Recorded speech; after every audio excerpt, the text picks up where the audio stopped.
Atta Halilintar bingung, nama putrinya ada 3 pilihan, suami Aurel minta saran Ashanty, Anang dan Kade. Atta Halilintar ungkap alasan masih rahasiakan nama dan wajah Baby A, suami Aurel mau matengin dulu karena ada 3 pilihan. Kebahagiaan tengah dirasakan pasangan muda Aurel Hermansyah dan Atta Halilintar.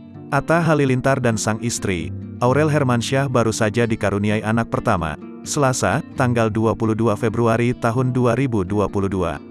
Hingga kini, bayi perempuan Atta dan Aurel masih belum diketahui namanya. Untuk sementara, anak Atta dan Aurel hanya diberi julukan Baby A. Meskipun begitu, Atta memberikan bocoran akan meletakkan namanya Atta di ujung nama sang putri.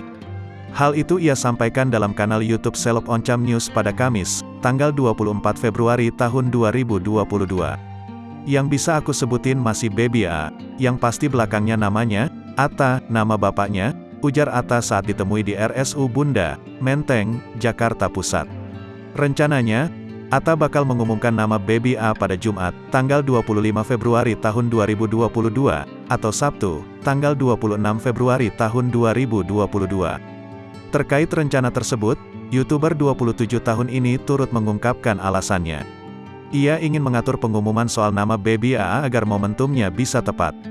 Pun ia juga akan lebih memantapkan lagi terkait pilihan nama untuk Baby A, mungkin sekitar besok, Jumat, atau lusa, Sabtu, ya kita akan umumin namanya. Biar momentumnya pas aja, matengin dulu namanya, terang Atta. Dijelaskan Atta, ada 3 pilihan nama untuk sang buah hati. Suami Aurel akan mendiskusikan lagi bersama Anang Hermansyah, Ashanty, dan Krisdayanti.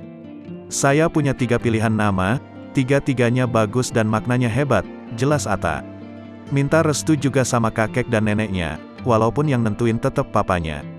Cuman karena kakek neneknya Baby A ini banyak harus direstui sama Mimi, Om Raul, Bunda, Pipi, sama papahku, mamahku, lanjutnya.